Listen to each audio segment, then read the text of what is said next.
ce soir, je voulais commencer par un petit commentaire et vous raconter un peu.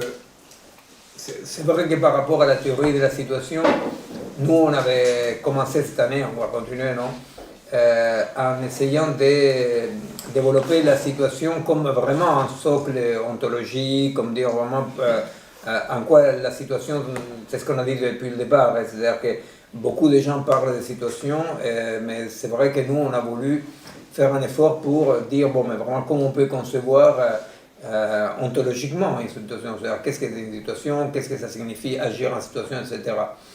Et une fois qu'on aura développé ça dans les prochains séminaires, non, on va arriver à la situation dans le sens de l'agir aussi politique, social, etc. Non. Mais aujourd'hui, je voulais quand même raconter un cas concret d'un agir situationnel parce que bon, j'ai passé un peu plus de 4 jours à Palerme, non? J'étais invité par les gens qui font les bateaux pour la Méditerranée, non, qui vont récupérer les gens. Bon. Alors, bon, c'était une expérience très intéressante pour deux côtés. D'abord parce que Palerme, je ne connaissais pas du tout, il y a une sorte de tissu alternatif, social très très très fort, non? Et il se mélange trois réalités. Il se mélange la réalité destructrice de la mafia. La mafia, elle est là, absolument présente, mais vraiment on voit, les gens font attention quand ils parlent dans la rue, etc. Et il y a la réalité institutionnelle qui essaie de négocier, de survivre. Il y a eu quand même des maires tués, c'est là où ils ont tué quand même les deux juges, Borsalino et Falcone. Et il y a une réalité alternative, des réseaux comme ça alternatifs de tout type. Donc, effectivement, c'est lui avec lequel j'étais invité, mais j'ai visité une partie parce que c'est énorme le réseau alternatif. J'étais invité, bon, pour les gens qui organisaient ça, c'était les bateaux pour la Méditerranée, non? Et alors, il y avait des questions. Une question que, bon, on verra plus tard parce que vraiment, c'est ce qu'on veut travailler avec eux aussi. Les deux, travailler dans les réseaux alternatifs et les bateaux, on propose collectivement les réseaux de travailler ensemble, non? Mais disons qu'une chose plus générale, c'était la question pour ceux qui ont lu Contre-offensive, ce qu'on a fait avec Bastien, non? C'est la question de l'interface entre les expériences de résistance-création, c'est-à-dire les réseaux, et les mondes, disons, officiels, les mondes normaux, disons, non? C'est-à-dire et effectivement, il y a une question qui se pose parce que, par exemple, à un moment donné, il y a l'ex-maire, que c'est un peu plus important qu'un maire, non, Sindico, qui maintenant il est député européen vert, qui est venu, on a discuté, etc. Alors il y avait une sorte de porosité entre les mondes officiels, disons, et les mondes alternatifs. Et pourtant, la question qu'on se posait, c'était, mais pourquoi est-ce que encore cette porosité, cette contamination n'est pas plus forte, vous voyez? C'est-à-dire, comment ça s'est fait que, comment cohabitent ces trois mondes-là, non? Le monde de la mafia, c'est le monde archi-néolibéral, c'est-à-dire c'est un néolibéralisme sauvage absolu. Le monde officiel qui est quand même en permanence un peu corrompu, non? Et les mondes alternatifs, et ce qu'on ne comprenait pas bien, c'est comme s'il y avait une lutte d'intoxication, non? Qui contaminait qui? Par exemple, bon, la mafia contamine effectivement les mondes officiels, partout, non? C'est-à-dire en permanence, ça se voit. Mais j'ai trouvé que c'était une expérience, c'était un lieu très, bon, toi tu connais bien, c'est un lieu très très intéressant pour comprendre un tout petit peu justement, c'est devenir situationnel, multiple, des contaminations, non, comment est-ce qu'il peut émerger quelque chose de nouveau ou pas à un niveau plus macro, non, au niveau de toute la vie, non? Et bon, ça c'est un point, mais l'autre point qui me semblait que, bon, vraiment, c'est qu'on considère un point de vue situationnel clair et net, c'est que là il y avait comment s'appelle lui Luca Casari. Luca Casari, non? et Alessandra, qui sont les deux, disons, et Claudio III, qui sont les trois qui vont lancer les bateaux pour la Méditerranée, etc., qui sont des gens qui risquent fort, et ils vont récupérer des migrants dans les terres, dans les eaux territoriales de la Libye, par exemple. Alors, à ces risques et périls, là, ce que j'ai vu, c'est-à-dire, par exemple, s'il y a 40 personnes, 45 personnes, dont des bébés, des mamans enceintes, je ne sais pas quoi, il arrive les Libyens menaçants, mais ils ne peuvent pas partir et laisser la moitié, par exemple. Alors, le principe, c'est, ici, on s'en bat tous, ce sont des gens très, très engagés. Et alors, ce que j'ai trouvé que c'était, juste pour commenter ces points-là situationnels, c'est que comme ils sont très connus, Salvini les a beaucoup fait connaître parce qu'il les attaquait tellement qu'il les a fait connaître. Et alors il m'a raconté, c'était très drôle parce qu'à chaque fois que Salvini ou la Meloni les attaquent, ils reçoivent encore plus de dons.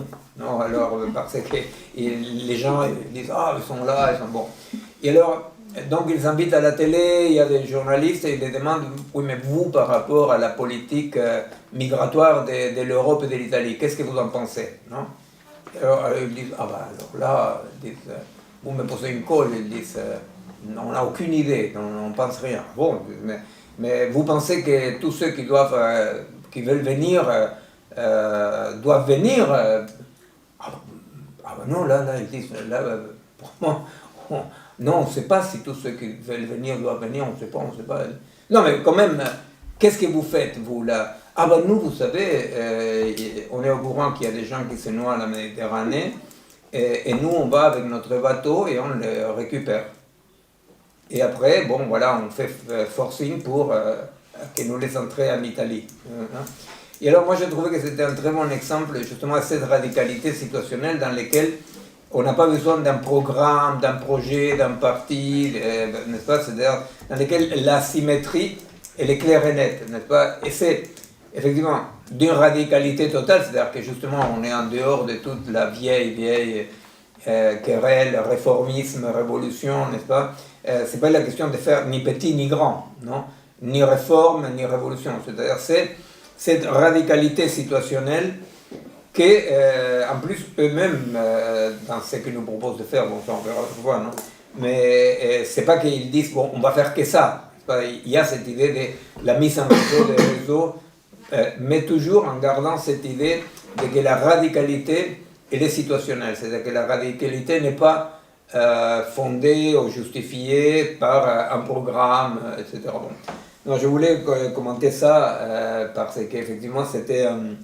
voilà, je me suis dit, bon, ben voilà, si on veut voir un exemple d'abord la cohabitation d'expériences très très alternatives, très créatrices, très innovantes, etc., avec une ville comme ça complexe d'une part, et d'autre part, bon voilà comment toutes ces expériences-là se fondent dans une sorte de nouvelle radicalité qui n'a pas, voilà, qui n'a pas un programme de comment le monde doit être, ni une avant-garde, etc. Bon, alors aujourd'hui, en retournant à nos moutons, aujourd'hui, on voulait avec Bastien un peu revenir sur ce qu'on avait commencé à développer la dernière fois, parce que, bon, il y avait beaucoup de choses, non? Alors je ne sais pas si, est-ce que quelqu'un veut poser des questions? Alors j'avais noté quelques questions justement. C'est Sylvie. Voilà, Sylvie. Qui pose beaucoup de questions en général. Donc j'en avais noté 2 ou 3 par rapport à l'éclairage. Vous entendez la question là, les gens qui sont de l'autre côté? Vous entendez la Oui, on entend. Oui. Donc, par rapport à l'éclairage que Miguel avait fait sur le processus d'individuation, j'avais la question suivante. Dans quelle mesure les difficultés d'assimilation des nouvelles technologies numériques peuvent-elles impacter en fait le processus d'aperception, de perception et de conscience? en fait. Voilà. Parce qu'il y a, à mon avis, de ce que j'ai compris, un lien entre le processus d'individuation et aussi celui de la perception et conscience. Voilà. Cette question, on l'a incorporée dans la première partie d'aujourd'hui. Oui, d'accord. Après, donc, j'avais noté aussi. Donc, en phénoménologie, est-ce que le dépassement de l'état critique, est-ce que c'est ce dépassement qui permet le mouvement et qui permet en fait la continuité du vivant en fait? Est-ce que c'est ce dépassement de l'état critique, d'un état critique? Donc ça, on va voir aujourd'hui à quoi on appelle un point critique, un état critique. D'accord. Et puis, j'avais noté aussi comme question, quelles sont les différences entre le processus d'individuation en physique pure par rapport au contexte de la biologie du vivant, en fait? Voilà, en fait, les deux. On rigole parce que c'est une bonne question. Oui, mais c'est trois très bonnes questions. Effectivement, oui. Et, j'avais noté aussi. Alors, j'ai gribouillé partout du fait, je ne sais plus ce que j'ai écrit. Non, mais on peut commencer avec ça. En fait, oui, en fait, comment comprendre la phénoménologie des seuils, en fait? Comment comprendre, en fait, le processus de transformation qui va ensuite donner la singularité dans le processus d'individuation. En fait, je ne sais pas si je suis claire, en fait. Les trois premières, c'est tout à fait clair. Oui. Celle-là, peut-être qu'on va... Oui. En fait, je me mélange un peu, je me mets les pieds dans le tapis. Quelles peuvent être les résistances dans le processus d'individuation, justement par rapport à ma première question, qui était de savoir en fait comment et combien la puissance des nouvelles technologies peuvent quelque part empêcher l'expression de l'émergence des singularités. En fait. C'est tout un programme. Et, voilà, pour l'instant, je m'arrête là. Parfait. Bon, alors les premiers points comme ça sur lesquels on va revenir, alors vous savez bien qu'il y a un mode organique d'exposition dans lequel on revient en arrière, on avance, c'est-à-dire c'est vraiment la façon qu'on a de travailler, d'écrire, c'est une façon organique dans le sens auquel tout renvoie à l'autre, on revient, bon. Mais en reprenant un tout petit peu les axes que Sylvie propose, par où on passait, commencer aujourd'hui, je pense qu'il y a deux choses qu'on a essayé de laisser claires la dernière fois. La première, effectivement, c'est qu'est-ce que c'était, ça on avait vu deux fois, non? Qu'est-ce que c'était une position ontologique non substantielle, c'est-à-dire qu'est-ce que ça veut dire non substantielle, c'est-à-dire, on avait dit que quand même s'il y avait une rupture majeure de notre époque, c'était effectivement la rupture avec le monde occidental, binaire, substantiel, etc. Et que, en suivant Whitehead, on disait, bon, effectivement, là où la physique newtonienne voit des objets dans l'espace, Whitehead, Mach, etc., et ils vont dire, bah non, il n'y a pas des objets dans l'espace, il y a des rapports, n'est-ce pas, qui vont constituer l'espace, non? Même des failles, comme dit Whitehead, des failles spatio-temporelles, à partir desquelles, par des rapports, des dynamiques pures, vont apparaître les objets individuels, c'est-à-dire ce que Whitehead appelle les entités actuelles, n'est-ce pas? Alors on disait que, de ce point de vue de Whitehead, les matchs sont très, qui sont ceux qu'on suit ici, Merleau, Whitehead, sont très spinozistes dans le sens auquel il n'y a pas d'objet. Il n'y a pas d'objet. Hein, c'est-à-dire Spinoza, là, il était absolument précurseur par rapport à ça. En quelque sorte, il n'y a pas d'objet. C'est une ontologie sans objet. C'est une ontologie des rapports. Des rapports. Et les rapports constituent, à un certain moment, les rapports constituent des objets, des individualités. Nous sommes un certain ensemble des rapports, n'est-ce pas, les rapports qui nous constituent. Les objets inertes sont d'autres rapports qui les constituent. Alors, là-dedans, effectivement, la séparation avec Newton et Galilée n'est pas simplement par la désubstantialisation, sinon qu'elle est par l'effet de quel est le rapport entre entités, non?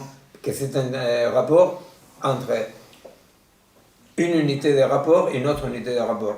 Et là, on voit immédiatement qu'on est dans l'opposé de Galilée, parce que Galilée il disait, pour connaître, il faut laisser de côté les sensations, en tant que là, on est absolument dans une ontologie, dans un dispositif dans lequel ce n'est que par l'interaction entre unités, et chaque unité est une unité, une colonie de rapports, n'est-ce pas? Ce n'est que par l'interaction avec les autres entités qu'on peut connaître, n'est-ce pas? C'est-à-dire que là, on est dans le deuxième pas non galiléen, non newtonien, c'est que pas seulement, il ne faut pas oublier l'essence pour connaître, mais on ne peut connaître qu'à travers l'essence. Voilà. Alors, la dernière fois, on avait commencé avec, effectivement, oui, on va revenir avec les petits schémas qu'on fait perception à perception, et on va essayer de développer un tout petit peu à partir de là. Alors, vous vous rappelez que... Alors là, je ne sais pas comment tu fais avec les trucs, parce que... Je sais pas. C'est compliqué, parce que la caméra n'a... Vous vous rappelez que quand on avait commencé à parler de la théorie de la situation, on avait cité Merleau, Merleau-Ponty. On avait dit... mon corps, va dire Merleau, c'est ma première situation. Alors, ça veut dire quoi? Bon, on avait dit il faut décomposer en deux, n'est-ce pas? Situation et ma. Ces ma-là, à quoi ça renvoie? Bon, ces ma-là ne peut pas envoyer de façon binaire cartésienne à un sujet qui énoncerait que ce corps lui appartient. Donc, cette instance d'énonciation, nous considérons déjà qu'elle est une dimension interne à la situation. C'est une dimension interne à la situation. C'est-à-dire que ce n'est pas un sujet, ce n'est pas un centre, c'est pas... voilà, c'est-à-dire, dans la situation qui est mon corps, il existe la possibilité de qu'une dimension énonce ceci est une dimension. Ceci est une dimension. Ce n'est pas le sujet cartésien qui énonce de l'extérieur. Mais à la fois, quand on dit mon corps est ma première situation, c'est quoi un corps finalement? Bon, un corps, quand même, est une colonie d'organismes, est un organisme, mais qui est lui-même une colonie d'organismes, n'est-ce pas? Alors, cette colonie d'organismes agencés est composée des organismes qui possèdent leur autonomie en tant qu'organisme. Mais à la fois, quand je dis mon corps, pas mon corps donc n'est pas déjà une unité, et mon corps aussi peut être capturé, participer d'une autre situation, vous comprenez? C'est-à-dire qu'il y a une sorte d'agencement permanent, non? Qui fait que pendant une certaine durée, une forme concrète va perdurer. Alors, disons que la situation elle est faite une situation est composée des durées, des vitesses, des lenteurs, comme dirait Spinoza, n'est-ce pas, différentes, hein, mais la situation, à la fois, en étant une colonie une unité organique, colonie d'organismes, voilà, participe à d'autres dimensions situationnelles. Alors, avec Bastien, on avait, justement à partir de là, dans un bouquin antérieur qui s'appelait Les nouvelles figures de l'agir, on avait dit, qu'est-ce qui se passe alors avec ces unités-là? Ces unités-là, en s'agençant, vont produire ce qu'on a appelé une surface aperceptive commune. Une surface aperceptive commune. Ça veut dire quoi? Ça veut dire que par un agencement, par exemple, avec un animal, un écosystème, un milieu, etc., dans cet agencement, non, nous constituons nous faisons partie d'une colonie organique, et cette colonie organique qui unifie par une sorte de résultante, n'est-ce pas, par une sorte de résultante, cette colonie organique a la capacité d'apercevoir dans une sorte de mélange des possibles. Non? C'est-à-dire que moi, par exemple, je ne peux pas apercevoir l'exemple des ultrasons. Hein? Je ne peux pas apercevoir les ultrasons. Vous savez, nous, on ne peut pas. Les chiens, ils peuvent. D'accord? Mais qu'est-ce qui se passe? Dans l'action, dans la réaction, l'action du chien, de par sa possibilité de faire quelque chose avec les ultrasons, moi, je suis aussi informé, vous comprenez? C'est-à-dire qu'il y a l'émergence d'une surface aperceptive qui fait que des choses que, de par la constitution de mon corps, je ne peux rien faire, vous savez, c'est-à-dire la perception, vous vous rappelez, bon, les schémas, on va les refaire. On disait que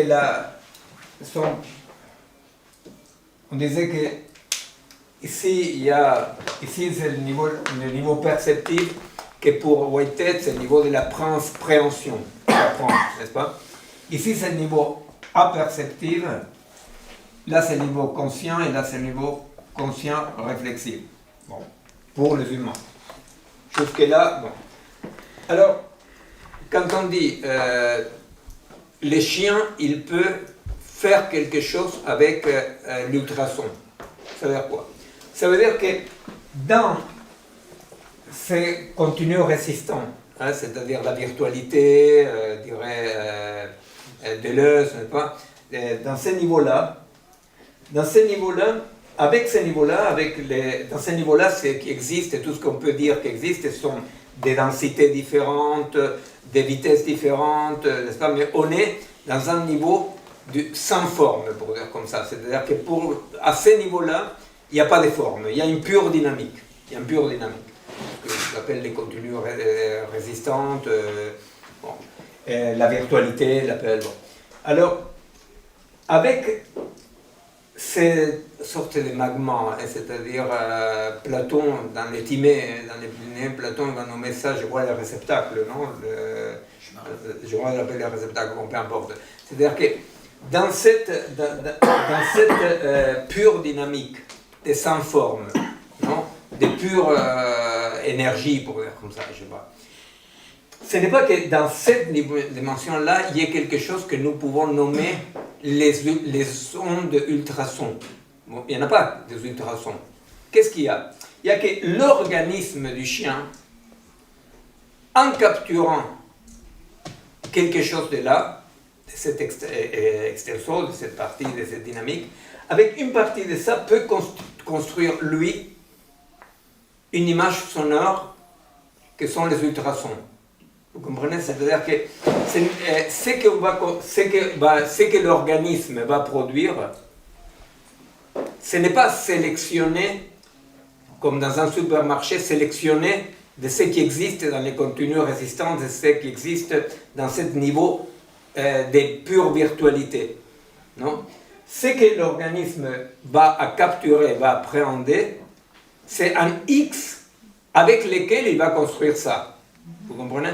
C'est un tout petit peu, si vous voulez, une extension de Varela, dans le sens auquel, avec la même perturbation, un animal va construire une image X et l'autre une image Y, n'est-ce pas? C'est-à-dire, c'est Varela, on a parlé beaucoup de Varela, non? C'est l'idée de qu'il n'y a pas de perception dans le sens de perception comme classiquement, non? Là on parle de cette façon. Hein? Varela va faire cette révolution dans la neurophysiologie de la perception, dans laquelle il va dire ce qu'il y a, c'est des perturbations, et à partir de cette perturbation X, chaque organisme va construire des images qui parlent plus de sa structure que de l'X qui arrive. Vous comprenez? Alors, nous ne pouvons même pas dire, après, si on parle un peu, on essaie d'être un peu plus strict dans le langage, on ne peut même pas dire les chiens vont appréhender, à percevoir, à capturer des ultrasons. On ne peut même pas dire ça, vous comprenez? Avec X, les chiens peuvent produire des ultrasons. Vous voyez la différence? C'est-à-dire, ce n'est pas que, par exemple, le Whitehead va dire il y a des préhensions négatives et des préhensions positives. Ça veut dire quoi? Ça veut dire qu'il y a comme une sorte de sélection. Hein? Alors, Whitehead dira, dans l'exemple des ultrasons, Whitehead dira l'organisme humain a une préhension négative par rapport aux ultrasons, il dirait. C'est-à-dire, par contre, l'organisme chien a une préhension positive par rapport à l'ultrason. Et nous on dit peut-être c'est comme ça, mais peut-être il faudrait aller un peu plus loin. Non, nous on dit ça on dit ça depuis la biologie, que c'est un tout petit peu, c'est que les manque un tout petit peu au travail de Whitehead. Non, nous on dit peut-être quand on dit les chiens, il peut avoir une préhension positive par rapport aux ultrasons, donc on est en train de dire trop. On est en train de dire trop parce que c'est avec X que les chiens peuvent faire cette image auditive. Alors il y a effectivement ce que dit Barbaras, non? Quand il va dire attention parce que ces contenus résistants, c'est pas non plus une sorte de homogénéité sans forme radicale homogène, n'est-ce pas? Il va dire si je peux construire une image, Barabas, non? Il va dire si je peux construire une image mettons de l'ultrason, c'est quand même parce qu'il y a quelque chose dans les contenus résistants qui se laisse construire comme ça. Vous comprenez? C'est-à-dire qu'il y a quand même, c'est pour ne pas tomber dans une sorte de solipsisme à la fois, vous voyez? C'est-à-dire qu'il y a comme un pas réaliste dans lequel, effectivement, c'est vrai dans le sens un tout petit peu, vous voyez, c'est entre ce que nous disons et ce que dit Whitehead, non? C'est-à-dire que on dit, c'est pas qu'il y ait des ultrasons et que les chiens vont les capturer, non? Mais c'est pas non plus que X soit absolument amorphe et que les chiens, à partir d'un stimuli tout à fait amorphe, construisent des ultrasons. C'est compréhensible ça? C'est-à-dire, oui. Dans cette description, est-ce qu'il ne manque pas aussi le fait que le chien, enfin que l'être vivant s'agence avec cet inerte, ça donne une forme aussi, peut-être aussi c'est-à-dire que l'être vivant en s'agençant avec... moi, j'ai en tête l'exemple de la réduction de paquet d'ondes. En regardant un truc, on donne une forme à ce X tolérant. Oui, alors c'est pas tout à fait les paquets d'ondes et l'image classique, disons, archétype de ça. Mais l'appréhension n'est pas simplement appréhension justement d'un sans forme absolue ou d'un pur paquet d'ondes qui aura une réduction. L'appréhension, il faut la prendre aussi dans l'effet de je bouffe. Hein, c'est-à-dire, je bouffe de la viande, et alors avec de la viande, je participe, mon corps produit ses protéines.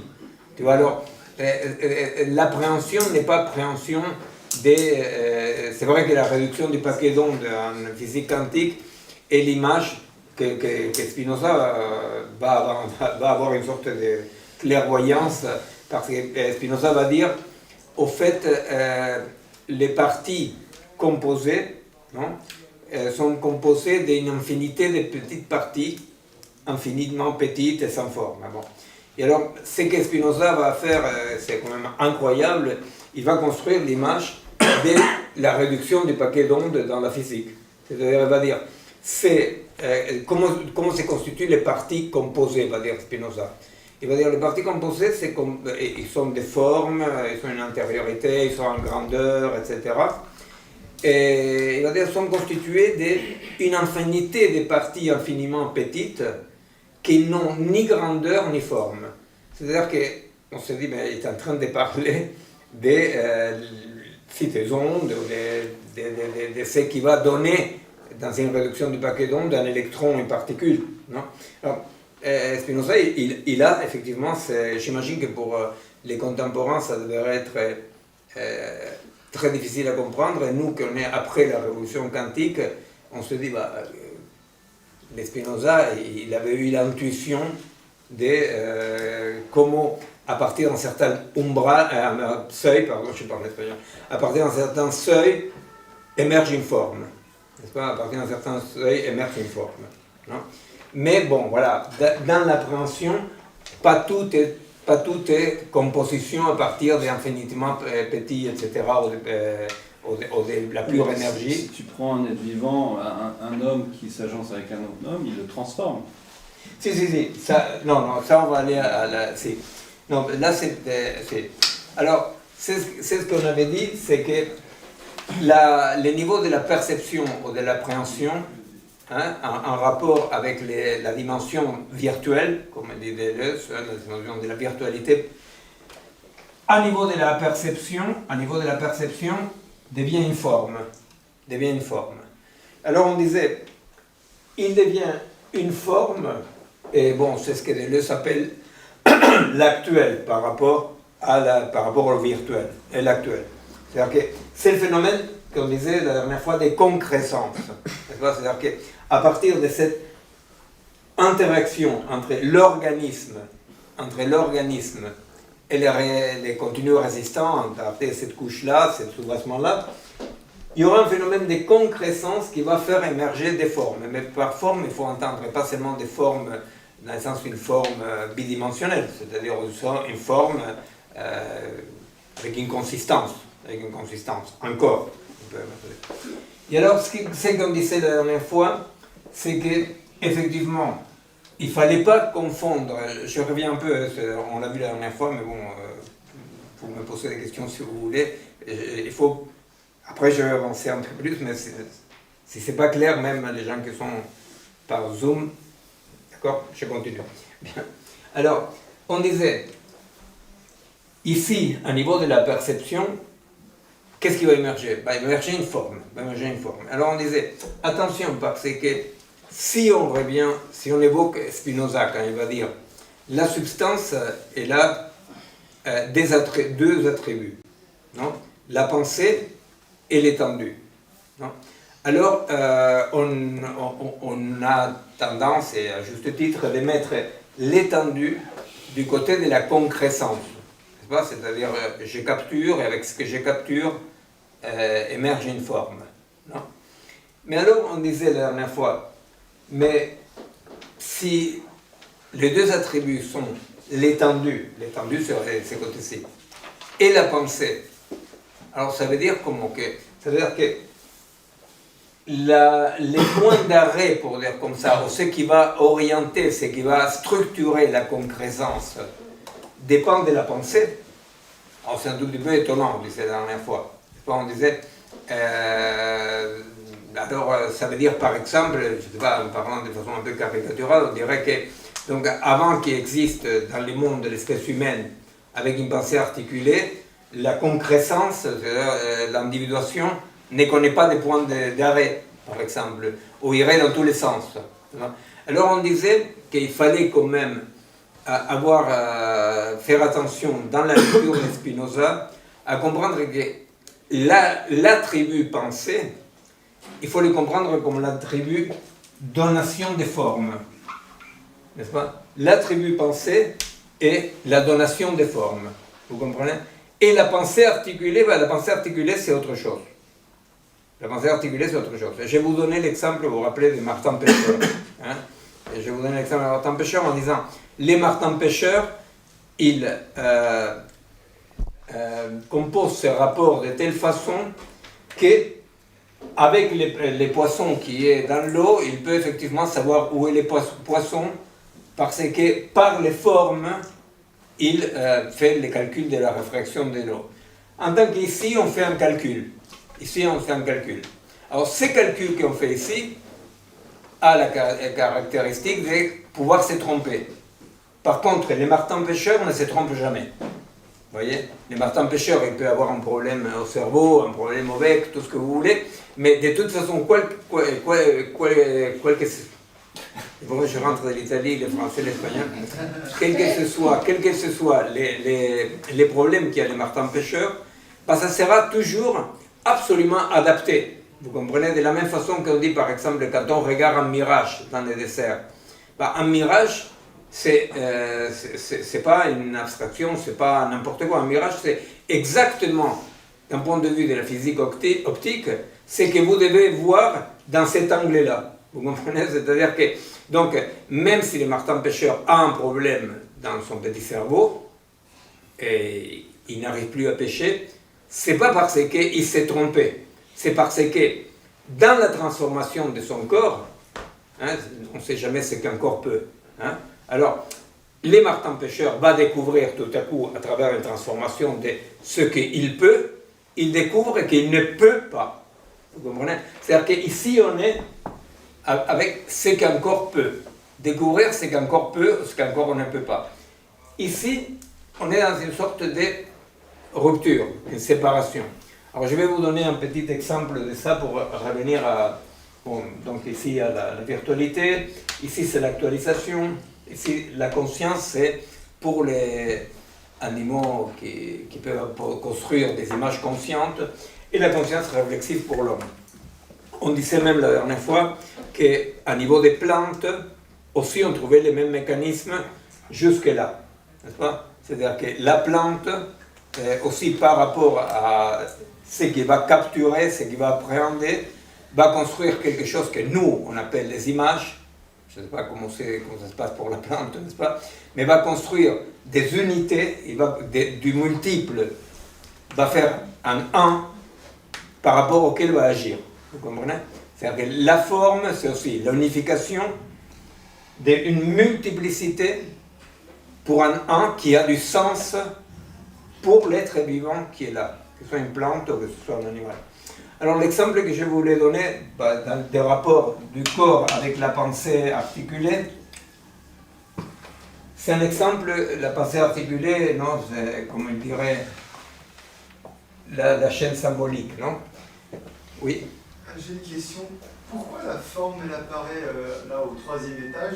Au 2e. Au 2e étage et pas au rez-de-chaussée. Pour moi, la forme elle est intrinsèque à la chose. Et peut-être qu'au 2e étage, moi je l'appréhende et du coup c'est moi qui vais intuiter quelle est sa forme. Mais elle a déjà sa forme indépendamment de ma perception. Du coup, je ne comprends pas pourquoi. Alors, c'est ce que je disais tout à l'heure. Il y a un niveau qui est un niveau que nous disons de pure dynamique dans lequel tout ce qu'on peut reconnaître, c'est des vitesses et des densités. C'est tout. Donc, on ne peut pas reconnaître des formes. C'est comme si tu disais au-dessous du seuil atomique, par exemple. Tu vois. Alors, tu te dis, à un moment donné, dans la réduction du paquet d'ondes, apparaît une particule que tu peux identifier. Tu peux expliquer juste c'est quoi le paquet d'ondes? Je n'ai pas la référence. Ah, bon d'accord, mais j'explique vite fait. Moi j'ai déjà fait de la physique, mais juste c'est quoi le... Non, la réduction des paquets d'ondes, tu sais, c'est-à-dire, c'est la découverte du quantum. Hein, c'est-à-dire, ça veut dire qu'à un moment donné, c'est le photon, voilà, un photon, une particule, quelle que soit la particule, peut se comporter comme onde, tu vois, et alors un électron occupe toute cette pièce, tu vois, ou dans la interaction avec un appareil de mesure peut se comporter comme particule. Okay. Alors, on appelle ces localisations une réduction des paquets d'ondes. Okay.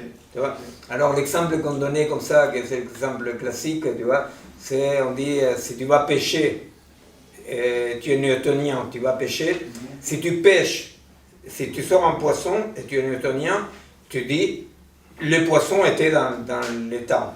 Tu vois? Si toi tu es plutôt dans la physique quantique, tu vas pêcher, c'est parce que tu as mis en place les dispositifs de capture, qu'on appelle des mesures, non?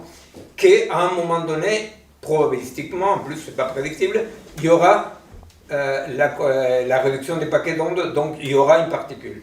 Tu vois? Alors, voilà, c'est les poissons quantiques ou les poissons newtoniens, tu vois? Voilà. Alors, bon, je voulais raconter un petit exemple pour avancer dans les rapports entre la pensée et la pensée articulée. Hein. Et vraiment, je vous dis, c'est-à-dire quand on relit Spinoza ou quand on est en train de...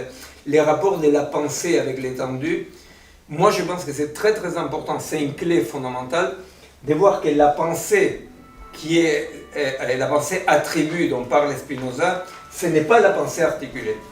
Hein? C'est-à-dire qu'en général, les gens qui étudient Spinoza se trouvent face à ces murs-là de dire, mais comment vous savez, pour Spinoza, la substance, il a deux catégories, c'est comme si c'était biface. Hein?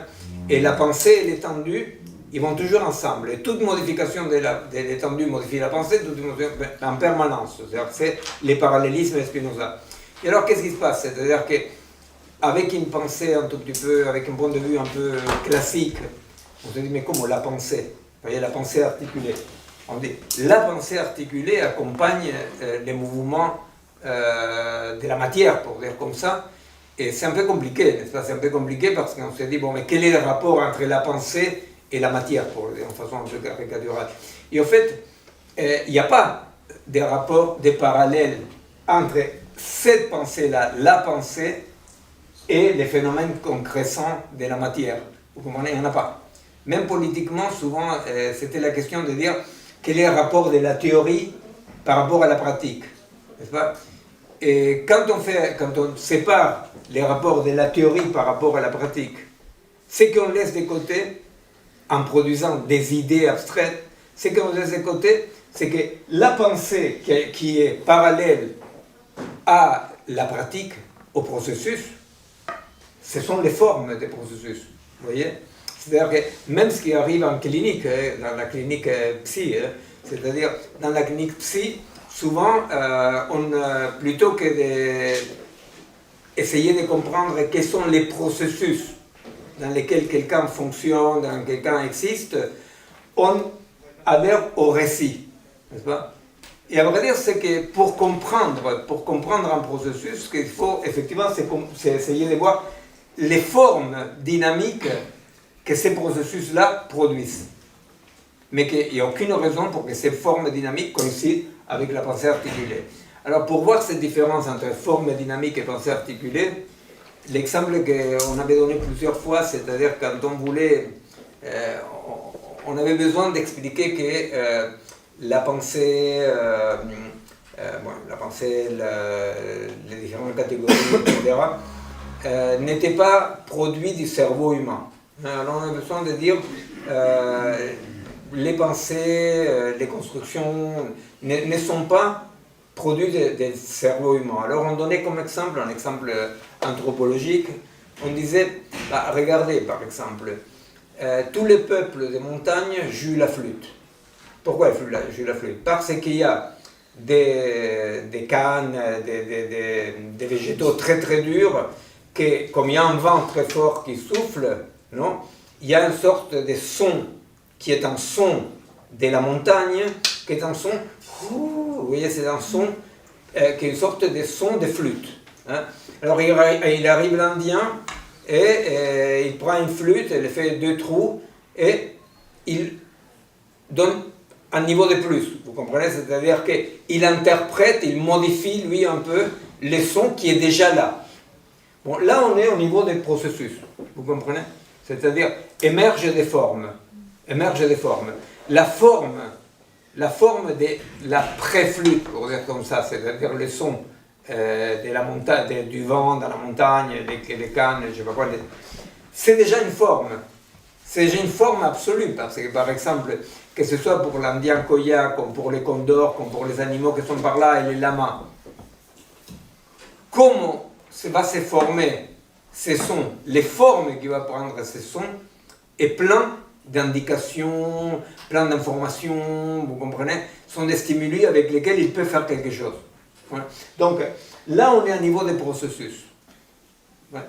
Alors, les pas suivants, c'est il arrive un blanc de la ville et il entend ce qu'il joue l'Indien et il va à discrétiser c'est continu. Là, on est dans un continuum, n'est-ce pas? C'est-à-dire là, on est un continuum.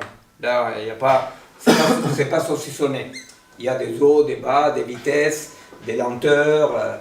Et alors, qu'est-ce qu'il va faire, pour dire caricaturellement, qu'est-ce qu'il va faire l'occidental, non? Il prend ces contenus-là, et ces contenus-là, il va identifier là où il y a des accélérations, des intensités. Alors on peut dire que les accélérations et les intensités, on peut dire que ça peut être la base de la musique. Il y a des accélérations et des intensités. Alors les accélérations, il va les mettre en croche, semi-croche, blanche, je sais pas quoi. Et la densité, l'intensité, pardon, il va la mettre aiguë, grave, par exemple. Non? Alors, il quadrille ça, et il va faire une partition. Vous comprenez? Alors donc, là, il y a dans la partition existe ici. La partition existe ici. La partition est la discrétisation d'un processus continu. Un processus qui a des accélérations, des lenteurs, des densités, etc., des intensités différentes, mais qui n'a pas en soi une division. C'est compréhensible ça? Oui. On ne sait pas trop si c'est compréhensible, mais bon, moi je vais continuer. Et alors, la partition, qu'est-ce que c'est? La partition, c'est la discrétisation mathématique, absolument dans la musique dans tous les cas. Ça, c'est une mathématisation d'un processus qui, dans le réel de l'existence, est un processus continu. Vous comprenez? Il y a un continuum. Alors, c'est quoi, si on dit, mais qu'est-ce que c'est le fameux binarisme occidental? Bon, le binarisme occidental consiste directement à faire les mécanismes inverses, n'est-ce pas? De dire, ça serait comme si on mettait comme ça, et la partition, elle est là. Vous comprenez? C'est-à-dire que l'inversion moderne, l'inversion occidentale consiste à dire, il y a dans le réel de l'existant, il existe des unités discrètes. C'est ce qu'il va dire Deleuze quand il va dire, pour l'Occident, le réel est numérique et le numérique est réel. Vous comprenez? C'est les mécanismes de colonisation occidentale de la vie et des processus de la vie. C'est-à-dire, c'est l'inversion, n'est-ce pas? Et vous voyez bien, c'est-à-dire à tel point qu'on dit il faut abandonner ce niveau-là, que c'est le niveau de la pure sensation. Hein, c'est le niveau dans lequel les rapports composent. C'est-à-dire que les rapports qui ont composé cette unité composent avec les rapports des autres unités qui se manifestent là aussi. N'est-ce pas? Alors, l'Occident va dire, pendant longtemps, l'Occident va dire, à partir de Galilée, va dire il faut oublier ça. Il faut oublier ça parce que le réel, l'univers, est écrit en langage mathématique. L'univers est écrit, c'est la mathésis universelle, l'univers est écrit en langage mathématique. Et qui connaît les langages mathématiques, qui connaît les théorèmes, connaît les réels. Et c'est le pas en avant Hegel, le réel est rationnel et le rationnel est réel. Vous voyez? Bon, mais l'Occident a du mal à vraiment tout à fait finir cette colonisation, non? À accomplir cet effacement de l'objet pour rester à niveau simplement de la partition, pour dire comme ça. Et qui va accomplir cette colonisation finale? Eh bien, la colonisation finale va être accomplie par la digitalisation du monde, avec l'hypothèse coloniale de que tout est algorithmique, qu'effectivement, par exemple, quelque chose qu'avec un groupe qu'on a de travail avec des biologistes, on a beaucoup discuté de ça, c'est même le thème principal avec les biologistes, c'est si est-ce qu'il existe de l'information à la base des phénomènes des réels. Traduction, est-ce que l'ADN est un code? N'est-ce pas? Est-ce que l'ADN est un code? Et alors, c'est tout un problème pour essayer de dire que les codes de l'ADN arrivent très en retard et de façon toujours un peu en décalage. D'ailleurs, c'est le niveau dans lequel, s'il y a quelque chose de propre au niveau symbolique, c'est il peut se tromper. Vous comprenez? Et ici, on ne peut pas se tromper. Ici, on peut avoir plus de puissance d'agir, moins de puissance d'agir. Vous comprenez? Mais on ne peut pas se tromper. Vous voyez? Le propre du niveau symbolique, c'est que le niveau symbolique, c'est le niveau qui peut se tromper. Pourquoi il peut se tromper? Eh bien, il peut se tromper parce qu'il y a cette séparation dans laquelle on fait comme si le réel était numérique. Vous voyez, on fait comme si le réel était numérique. Bon, dans le monde digital, on ne fait plus comme si le réel était numérique. Dans le monde digital, la tendance générale, c'est que nous pouvons tout modéliser, nous pouvons tout modéliser, et qu'effectivement, cette modélisation nous permettrait une domination parfaite du réel. N'est-ce pas? C'est des processus de dématérialisation permanents. Hein? Alors, c'est clair ça? C'est-à-dire, alors, nous voyons ça, cette colonisation, comment elle agit? Cette colonisation agit comme une sorte de déterritorialisation permanente. Hein? C'est-à-dire, on va déterritorialiser, c'est-à-dire que nous voyons, je sais pas, on voit une forêt. Alors, on voit une forêt. Ben, cette forêt-là, je la numérise. Je la numérise comment? C'est-à-dire, je la modélise. Je vois combien ça peut coûter, par exemple, combien ça peut coûter, combien de sous je peux sortir, vous comprenez? C'est-à-dire qu'il y a une co-substantialité absolue entre la digitalisation et le néolibéralisme, par exemple. Alors moi, je ne pense pas, nous ne pensons pas, au collectif, nous ne pensons pas que cette co-substantialité soit une co-substantialité de nature. C'est-à-dire que soit impossible de penser une utilisation du digital qui ne soit pas absolument capturée par le néolibéralisme. Nous ne pensons pas. Nous pensons que c'est possible de désenclaver la technologie du néolibéralisme. Mais il y a beaucoup de copains, de copines qui, constatant l'actuelle co-substantialité totale entre monde digital et néolibéralisme, pensent que non. Et pourquoi ils le pensent? Ils le pensent parce qu'ils pensent que la profonde digitalisation, numérisation, discrétisation du réel, enlève à tel point, et ça c'est Sylvie, non, une question, non, enlève à tel point la puissance d'agir, non, organique, qu'effectivement, il ne voit pas comment il pourrait avoir une sorte d'hybridation que nous appelons une hybridation virtueuse, dans laquelle, malgré la extrême discrétisation, hein, il peut y avoir une sorte de cohabitation, non? Alors quand on dit cohabitation, c'est un point aussi important, hein, c'est-à-dire c'est pas que nous partons de la base qu'il y a le vivant et la machine. Nous partons au contraire de la base, c'est que nous sommes dans un monde 100% hybridé. C'est-à-dire qu'il n'existe aucun processus, on va aller là maintenant, mais aucun processus qui ne soit pas déjà absolument hybridé avec la technologie. Alors, de quoi il s'agit? Il ne s'agit pas de défendre le vivant face à la machine. Il s'agit que dans cette hybridation, nous constatons, c'est le point qu'on va développer maintenant, nous constatons que dans cette hybridation, il existe une bifurcation. Non? Il existe une tendance organique et une tendance agrégative. Hein, une tendance organique et une tendance agrégative. Alors, bon, avant de quitter ça, est-ce qu'on pourrait quelques points?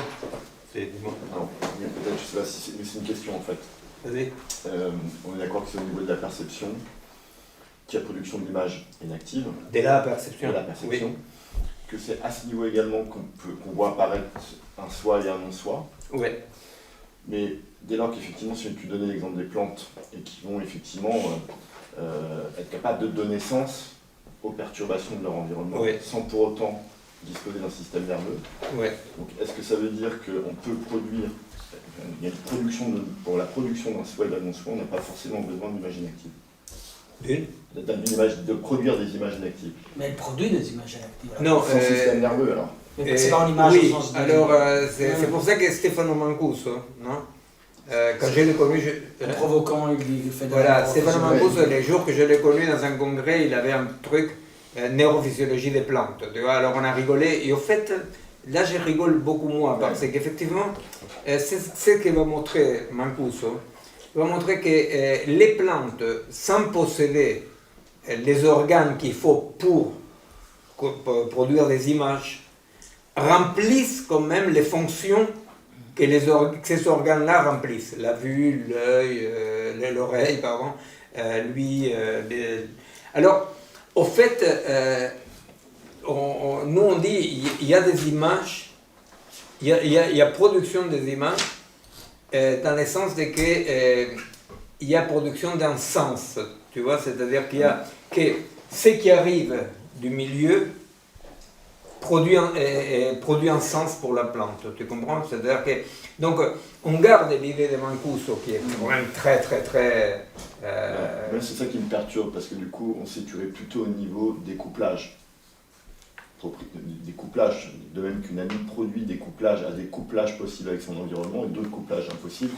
Et c'est aussi à ce niveau-là que, effectivement, il y aura production de non-sens aussi et de sens, mais c'est vrai que pour moi ça me perturbe un peu ce truc de Mancuso avec la plante, parce qu'effectivement j'aurais tendance à mettre la production d'un soi et d'un non-soi au niveau des couplages possibles et non possibles avec son milieu. Mais c'est là les couplages, non? Les couplages proprioceptifs. C'est. Pas tout est proprioceptif. Oui, mais sans système nerveux. Et voilà. Ouais. Si tu veux, ce que Mancuso a montré sans du tout les chercher, parce que ce n'est pas son truc, ce que Mancuso a montré, c'est qu'effectivement, c'est une antériorité qui a perception du monde parce qu'il y a une donation des sens. Tu vois? C'est-à-dire que la plante, en pure antériorité, va produire un sens, va donner un sens à l'environnement. Un sens pour elle. Un sens pour elle. Alors donc, moi d'abord je trouvais très provoquant ce que disait Mancuso, maintenant je me dis non, c'est-à-dire il a raison de dire qu'il y a émergence d'une forme. Alors si tu veux, pour... voilà, si tu veux, pour être plus strict, tu dirais, il y a émergence d'un sens du soi et non-soi, par exemple. Tu vois? Et pour maintenir son homéostase, tu comprends? Pour maintenir son homéostase, la plante produit avec ce qu'elle va capturer, tu vois, voilà l'appréhension qu'elle fait, ce qu'il va appréhender. La plante, avec ce qu'il va appréhender, qu'est-ce qu'il fait? Ici, tu l'appelles image ou comme couplage, comme tu veux, mais ici, va donner un sens à l'environnement, tu vois. C'est-à-dire qu'il va agir par rapport, non en réaction mécanique, mais il va agir par rapport à ses comportements propres. Tu vois. Alors là, ici, il y a émergence des comportements propres, existence des comportements propres, tu vois. Ma question, c'était aussi effectivement, peut-être pour rappeler qu'il n'y avait pas besoin d'image inactive, au sens, en tout cas, tel qu'on pourrait l'imaginer, produite par un système nerveux, pour qu'il y ait production d'un soi et d'un non-soi. Oui, mais parce que ça, si tu veux, nous, on est débiteurs, comment dirais-tu, à Varela. Varela, il a travaillé surtout avec la vue, et un tout petit peu, il a collaboré avec des gens qui travaillaient avec lui. Mais alors, Varela, lui, il va dire, avec une perturbation X, le cerveau, et lui, il s'occupe de la vision. Avec une perturbation X, le cerveau va produire une image. Donc, qu'est-ce qu'il veut dire? Le problème de Varela, c'est un problème beaucoup plus de base par rapport à ce qu'on dit. Il faut se situer dans un moment dans lequel ça, c'était une exploration. C'est-à-dire, le mec, il dit, il ne regarde pas, avec la perturbation qu'il arrive, il produit une image. N'est-ce pas? Et alors donc, il va jusqu'à s'associer avec la production d'images auditives. Mais bon, c'est pour ça que c'est resté les mots en action, tu vois, dans les milieux, resté les mots en action. Mais finalement, si la plante, à quoi on appelle une inaction? Une inaction, on appelle à la possibilité pour un organisme de, à ce niveau-là perceptif, produire des formes, tu vois, des formes dans le sens que c'est une forme dynamique qui, dans le sens, maintient son homéostase, tu vois. Pour une forme dans le sens, tu vois, les plus de bases, comme le dit Whitehead, la base des bases. Avec les multiples produit une unité. Bon, voilà, c'est tout. Tu vois, avec des multiples sans sens, avec des multiples, il produit l'homogène. Ben, ça, on l'écrit quand même. Oui, mais avec l'hétérogène. Non, mais ma question était un peu sophistique, c'était pour juste bien préciser qu'il n'y avait pas besoin de système nerveux. Et c'est ça qui est fantastique, et c'est ça qui est quand même la révolution de Mancuso, c'est rendre compte que vraiment ce dont on est en train de parler regarde les royaumes ou la dimension du vivant, n'est-ce pas? Après, on peut dire qu'effectivement, dans ce que nous appelons les mixtes, alors peut-être aussi dans des autres dimensions, dans d'autres types de dispositifs, il y a aussi, mais bon, ça on y viendra plus tard. Bon, on va passer. Attends, quelqu'un a une petite Kleenex derrière là. Ah, parfait. Miguel, j'ai une question. Quand nous, les humains, on opère au niveau du symbolique, est-ce que c'est juste de penser comme ça? Alors, les humains occidentaux, pour dire comme ça, occidentalisés, effectivement opèrent, c'est ça le problème du binarisme, du cartésianisme, comme on veut, tu vois. On tend à opérer avec la pyramide inversée. On tend à opérer avec la pyramide inversée. La pyramide inversée, bon, je fais la pyramide. Est-ce qu'on n'est pas tous, enfin, est-ce qu'on n'opère pas tous dans ce sens-là, qu'on le veuille ou pas? Parce que pour moi, dans celui-ci ou dans l'autre? Dans celui-ci. Parce que moi, si je suis au niveau symbolique, je peux choisir d'inverser la pyramide. Est-ce que ça a du sens si je formule comme ça? Parce que j'ai ma perception et je peux décider de l'ignorer et du coup d'inverser la pyramide.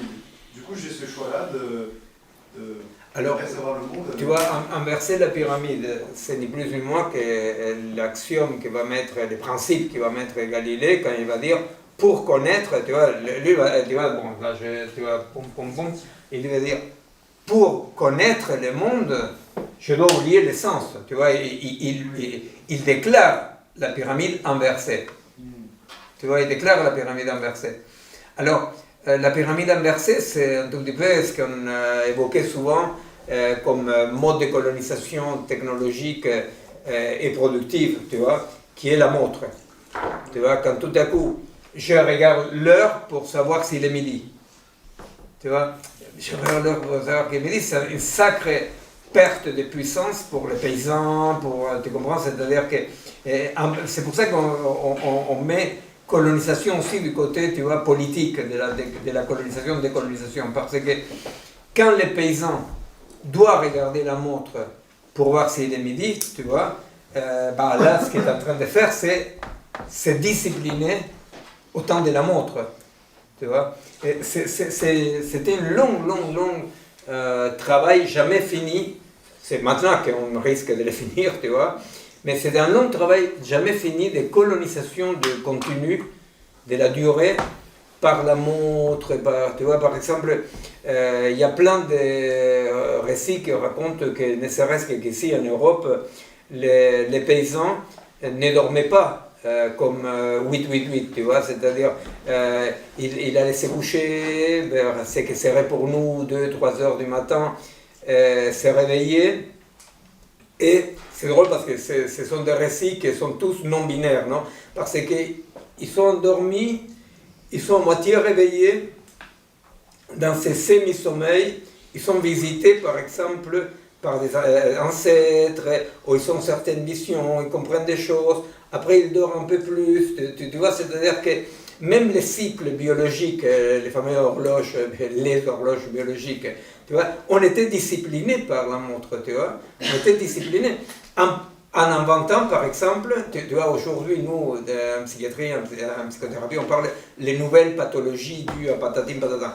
Une nouvelle pathologie, c'était l'insomnie, tu vois, il n'y avait pas d'insomnie, tu comprends? Il y avait des cycles qui en plus te permettaient une perception élargie et modifiée.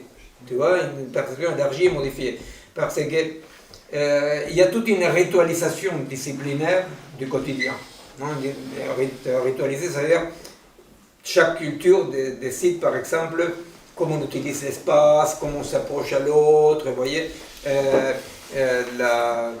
voyez, dans les métros, par exemple, dans le métro à 6 heures, qu'est-ce qui se passe? Dans le métro à 6 heures, tous les rituels sociaux sont attaqués. Pourquoi? Parce qu'il y a une promiscuité comme ça. Alors les gens, qu'est-ce qu'ils font? Les gens, ils font les idiots, ils regardent en haut, n'est-ce pas? Parce que il y a là une sorte de rupture de tous les rituels qui permettent de socialiser. Alors, c'est bon, je regarde en haut, tu vois, c'est-à-dire, j'essaie d'oublier, n'est-ce pas? Mais cette mode de ritualisation, c'est aussi un travail sur les corps. C'est-à-dire qu'on a travaillé les corps pour que les corps adhèrent, non pas à la durée comme je dis ici, non, la durée comme un continuum, non, mais au temps saucissonné de la montre.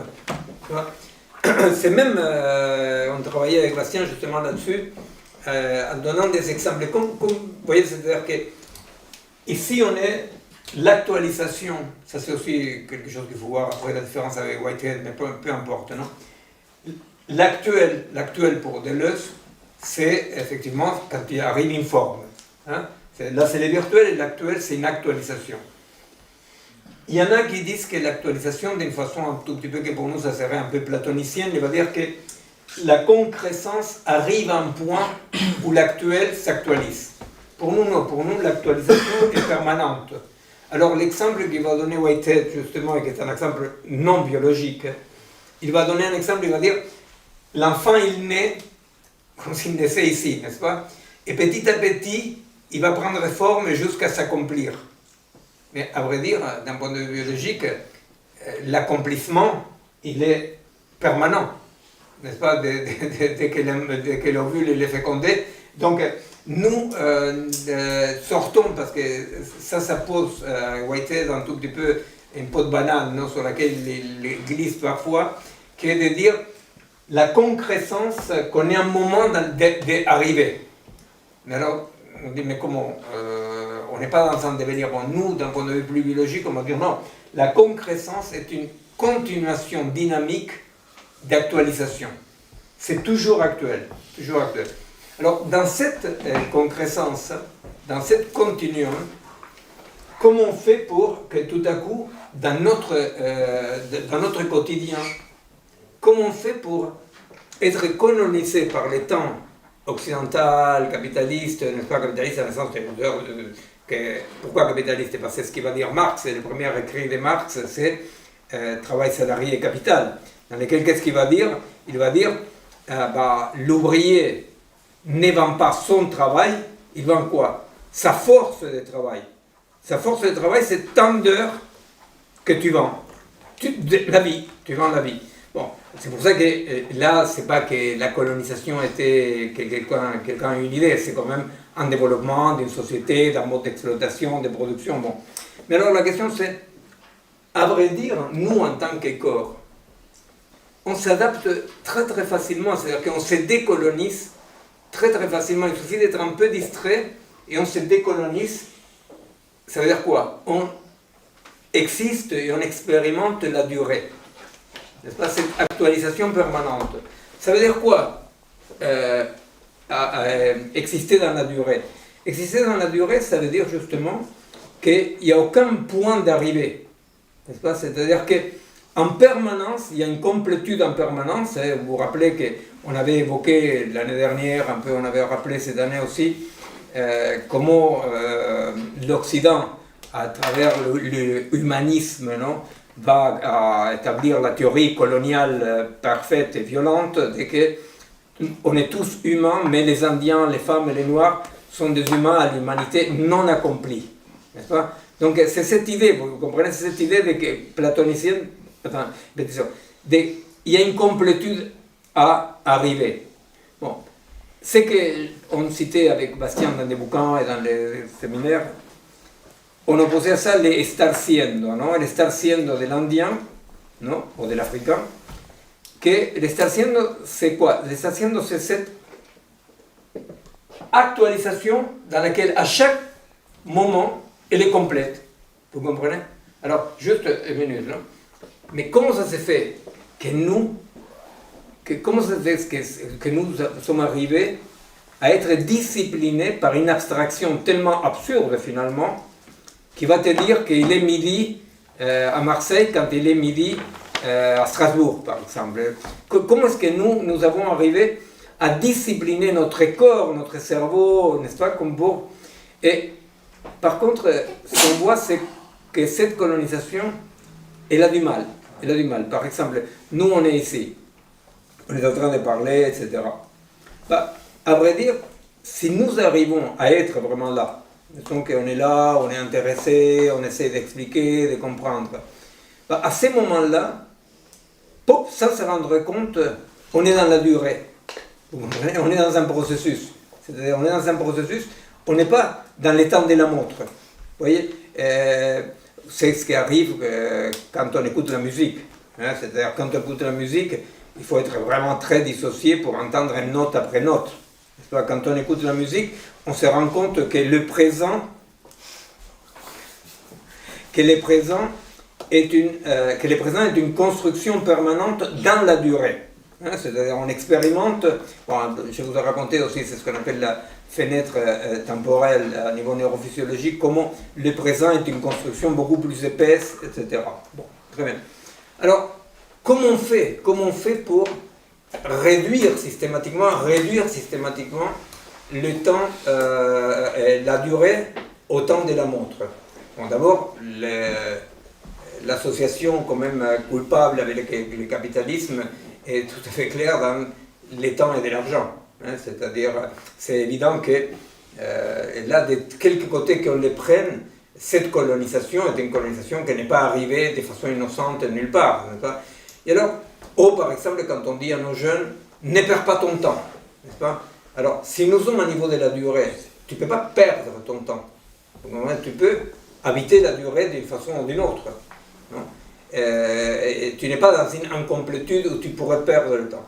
Alors, ce qu'on disait avec Bastien, par exemple, on peut penser, quels sont les mécanismes? Alors, les mécanismes sont aujourd'hui, par exemple, les téléphones portables, par exemple. Le téléphone portable est un bon exemple.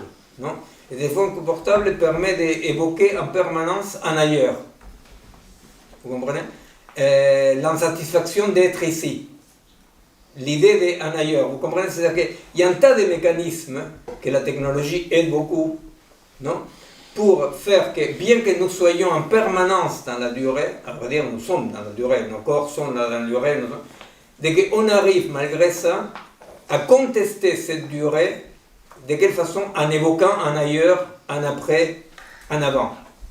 Vous voyez?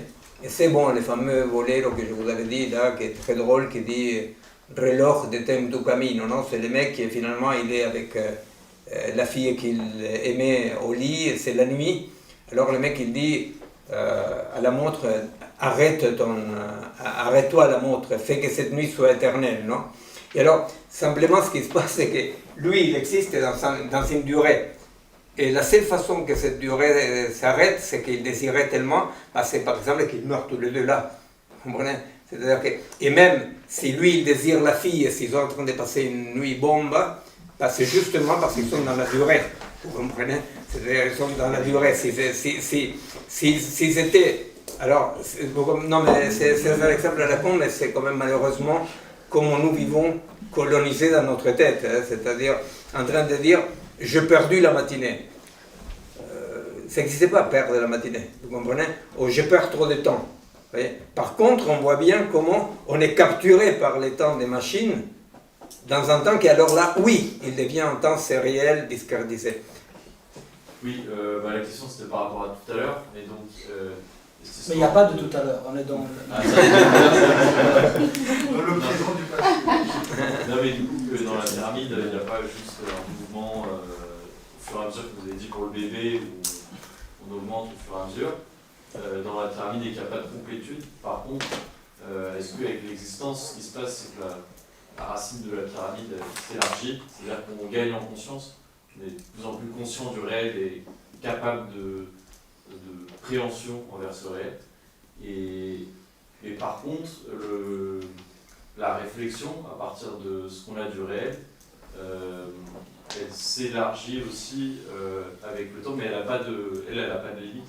Alors que notre préhension du réel, elle a des bornes. On sait qu'on ne pourra jamais dépasser des kilohertz pour notre écoute. Donc on a des limites physiques. Par contre, notre imagination, elle n'a pas de limite.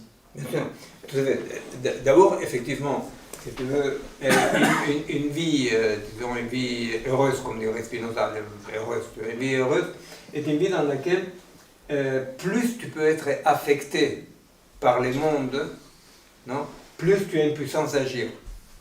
Hein? Et là, on voit par contre les projets transhumanistes qui est un projet d'effacer ça. Non? Faire la conscience et la matière. Hein? C'est-à-dire, la conscience discrétisant la matière, c'est comme si on voulait un monde de conscience et algorithme, quelque part. Vous voyez, c'est-à-dire que, et ça on le voit quotidiennement, on voit comment il y a une perte d'expérience, on est à chaque fois moins affecté, et on est moins affecté, moins on peut construire des images, n'est-ce pas, des formes, moins on peut construire des formes, et plus on est dépendant de la chaîne symbolique. Après, effectivement, on peut dire que ça c'est ce que Whitehead, je disais la dernière fois, appelle une entité actuelle.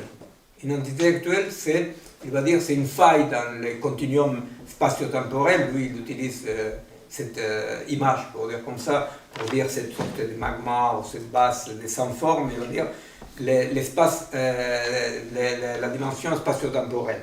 Alors, il va dire, il y a une faille qui permet qu'il va émerger à un moment donné une forme. Cette forme-là, il l'appelle une entité actuelle. Une entité actuelle. Une entité actuelle n'est pas un objet, n'est pas un être. Une entité actuelle est un processus. Un processus avec une certaine forme, durée, organisation. Alors, par rapport à ça, un individu de l'espèce, un homme, un chien, je ne sais pas, est aussi une actualisation par rapport à une entité actuelle beaucoup plus grande qui est l'espèce, par exemple. Tu vois, c'est-à-dire qu'au fait, d'un point de vue biologique, la vie est une durée en continuum. C'est-à-dire d'un point de vue biologique, l'autre jour on donnait l'exemple en disant par exemple, effectivement, nous, culturellement, et on a tout à fait raison de faire ce découpage, on dit il est né Pierrot. D'accord? Il est né et nous on constate que Pierrot est né, etc. D'un point de vue biologique, il est né Pierrot, c'est un découpage. Un découpage, on dirait X-tolérant, un découpage qui correspond à une certaine interaction avec le continuum, n'est-ce pas? Mais qui ne casse pas cette durée, ça ne casse pas la continuité. Tu comprends ce que je veux dire? C'est-à-dire que d'un point de vue biologique, toi tu dis, par exemple, tu construis une biologie qui dit le point pivot, c'est la fécondation des l'ovule des ovocytes par les spermatozoïdes. C'est le point. D'ailleurs, c'est la discussion politique, hein, c'est-à-dire ceux qui s'opposent à l'avortement, ils vont dire ah non, la vie ne commence pas à la naissance, par exemple, la vie commence avant. Et alors, il y a toute une discussion politique pour essayer de discréditer ce qu'à vrai dire est un continuum. Tu vois, c'est-à-dire, à vrai dire, la reproduction du vivant est une reproduction d'abord qui est un continuum permanent et qui plus est, se passe dans un champ biologique dans lequel, si cette espèce-là existe articulée et agencée avec les autres espèces, etc. Tu vois ce que je veux dire? Donc, les possibles qui se développent sont des possibles pour l'individu de l'espèce, mais aussi pour l'espèce. Tu vois, ce qui est possible et ce qui n'est pas possible.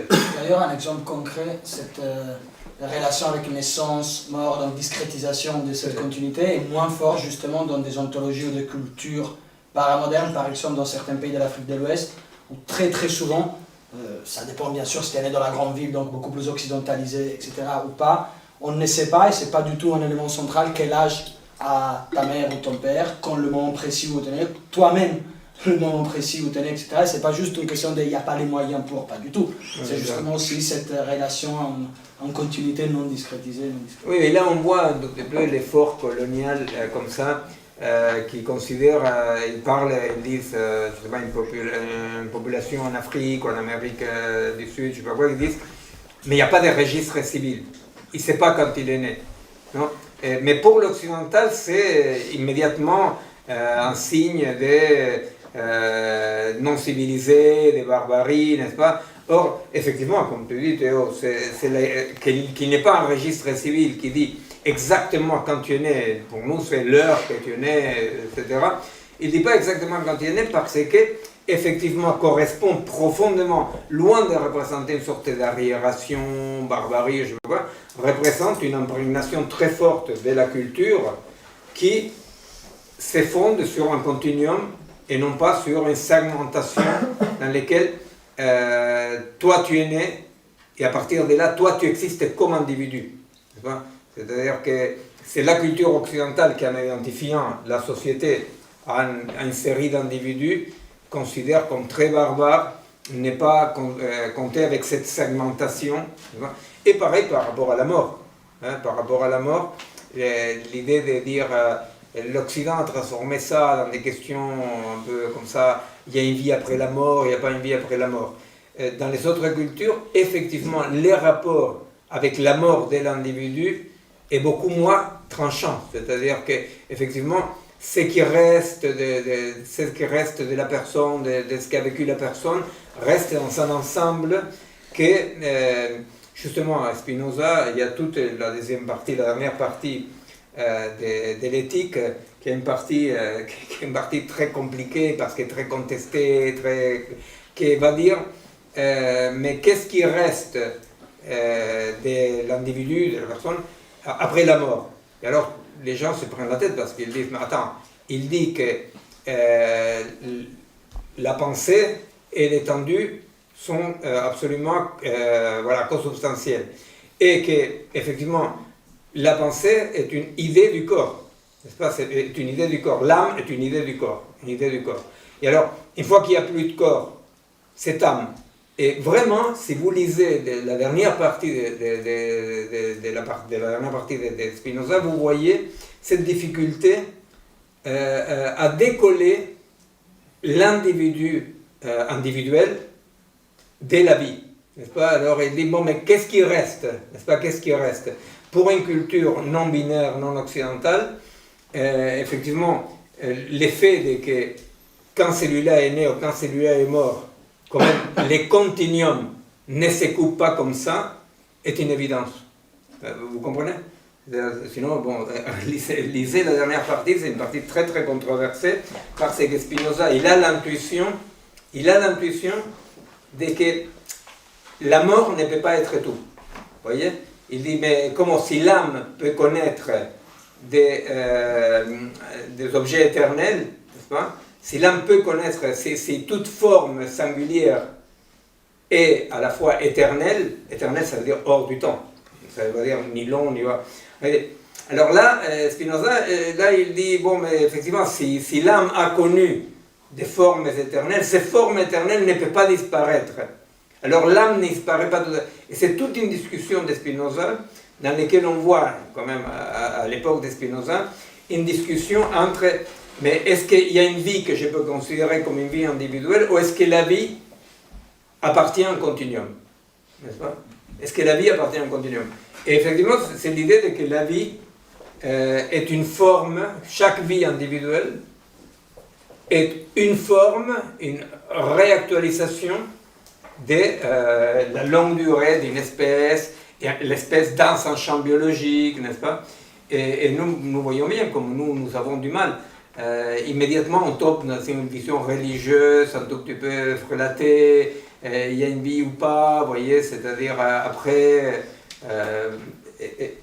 pour n'importe quelle culture non colonisée par effectivement cette segmentation arbitraire, toutes les autres cultures, ils n'ont eu aucun problème, non pas à croire qu'il y avait une vie qui ne se limitait pas à la vie de l'individu, mais à constater que quand on habite la durée, eh bien, effectivement, il y a quelque chose qui va mourir, et dans cette continuité, il n'y a pas quelque chose pourtant qui s'arrête. Il n'y a pas quelque chose qui s'arrête. Bon. Je voulais... Attendez, je vais voir l'heure qu'il est. Ah oui. Alors, oui. Oui, vous avez parlé de segmentation arbitraire. Et dans la mesure, c'est quand même quelque chose qui nous dépasse tous, c'est quand même un mouvement historique général qui s'impose à nous dans notre manière de concevoir le monde. En quoi elle est arbitraire, justement, cette segmentation, puisqu'en fait, on est dedans et c'est quand même notre manière principale de rapport au monde, quoi. Non, arbitraire, ça ne veut pas dire que ce soit injuste. Arbitraire, ça veut dire que ce n'est pas une traduction d'un fonctionnement réel qui serait un réel numérique. Tu vois, arbitraire, je ne l'utilise pas dans le sens que c'est injuste. Je considérais par contre qu'effectivement la colonisation de la temporalité des minutes, secondes, là il y a quelque chose d'une injustice, il y a quelque chose, parce qu'effectivement il est trop abstrait par rapport au continuum, mais arbitraire, ça veut dire que, tu vois, c'est-à-dire, on ne peut pas, par exemple, opposer au temps de la montre, au temps capitaliste de la montre, on ne peut pas opposer une temporalité naturelle, libre. Tout ce qu'on peut dire, c'est que, effectivement, le temps de la montre, elle est moins X-tolérant. X-tolérant, ça veut dire ce qui tolère, c'est continuum, n'est-ce pas? Et qu'est-ce qui tolère plus ou moins les continuums? X-tolérant. Qu'est-ce qui est plus X-tolérant? C'est plus X-tolérant, c'est qui est organique. Mais l'organique n'a pas une forme définie. Alors, je ne peux pas, tu vois par exemple les fameux The Wall, non, quand on dit just a brick in the wall, non? Alors, on est tous très enthousiastes, on ne veut pas être just a brick in the wall. Mais c'est pas que si tu n'es pas just a brick in the wall, tu es une forme concrétante libre. Tu vois, c'est-à-dire, ce sont des formes qui évoluent socialement, que certaines vont péricliter, d'autres vont se développer, tu vois. Et c'est vrai quand même que pour nous, la colonisation algorithmique du monde a quelque chose de non X-tolérant. C'est là où nous disons, tout en disant que ce n'est pas la faute au digital, tu vois, mais pour le moment, nous disons que cette colonisation algorithmique du monde a un problème, c'est qu'elle n'est pas X-tolérante. Ici, on est absolument dans les royaumes des résultats négatifs. C'est-à-dire que, par exemple, nous pouvons dire à vivre comme ça, c'est délétère. Mais par contre, on ne peut pas dire parce qu'on ne vit pas comme si. Vous comprenez? C'est là où nous disons résister, c'est créer. Il n'y a pas un modèle à opposer à la destruction. C'est pour ça aussi que, voilà, dans la situation, je donnais l'exemple au début, en disant, dans la situation, ce qu'on peut dire, c'est non. Et à partir de non, chacun crée, invente ses façons d'explorer les possibles. Mais on ne sait pas ce qu'un corps peut. C'est non savoir de ce qu'un corps peut, d'autant plus qu'un corps agencé avec d'autres corps peut d'autres choses et ne peut pas d'autres choses, n'est-ce pas? Alors, il n'y a pas... en positif, il n'y a pas de modèle. Et en négatif, ce qu'il y a, c'est une non-tolérance. Ça, non. Parce que ça va vers la destruction. Alors, effectivement, là, on est par rapport au phénomène organique de la concrescence, on est dans juste des résultats négatifs qui disent que cette évolution est plus délétère que celle-ci, etc. Ça, c'est un truc que c'était difficile à comprendre parfois parce qu'on avait tendance, quand on se révoltait contre l'injustice, etc., contre la discipline, on a toujours tendance à vouloir évoquer qu'est-ce que ça serait une vie, que ça serait pas just a brick in the wall. C'est-à-dire, qu'est-ce que ça serait une vie? Et ça, on ne peut pas. C'est-à-dire, c'est vraiment la limite. C'est la limite qui a provoqué, dans toutes les révolutions triomphantes, a provoqué l'horreur. A provoqué l'horreur parce qu'on disait comme était l'homme soviétique, comme était l'homme cambodgien, comme était l'homme cubain, n'est-ce pas, l'homme nouveau du Che. J'aime beaucoup la figure du Che, mais bon, là il s'est mis sacrément les doigts dans l'œil dans la construction de l'homme nouveau, n'est-ce pas, parce que il y a une libération des possibles, il y a une libération des puissances qui effectivement doit trouver de façon multiple et conflictuelle des nouvelles formes plus X-tolérantes. C'est pour ça qu'on dit que c'est aussi un piège du pouvoir de demander à toutes les formes de résistance de se positionner par rapport à un projet. C'est toujours le pouvoir qui va effectivement mettre la résistance dans l'enjoindre à produire un projet, alors que toute résistance commence par un non, au sens d'un non possible, de la déclaration d'un non possible. Voilà. Oui, c'est un tout petit peu les très beaux romans de Melville, non Barthélemy l'écrive, hein, dans lesquels Barthélemy dit « je préfère ne pas ». Non, je préfère ne pas. Et à aucun moment il dit qu'est-ce qu'il préférerait. Et c'est tout à fait la puissance, quand même, cette puissance. C'est que tous les pouvoirs, ils vont avoir horreur de cette position-là. C'est ce qui va faire dire aux nations indiennes, face aux colons, vont dire nous sommes déjà morts. Alors, ça veut dire quoi, nous sommes déjà morts? Ça veut dire rien de ce que tu possèdes nous intéresse. C'est-à-dire, c'est présent comme les sans forme absolue. Bon, cette sans forme absolue est un moment de révolte qui après doit explorer les formes possibles. Mais tous les pouvoirs ils sont horreurs de ça. C'est pour ça que maintenant il y a la tyrannie de la communication. Alors, quand les gens sortent à la rue, le ministre va dire on a mal communiqué.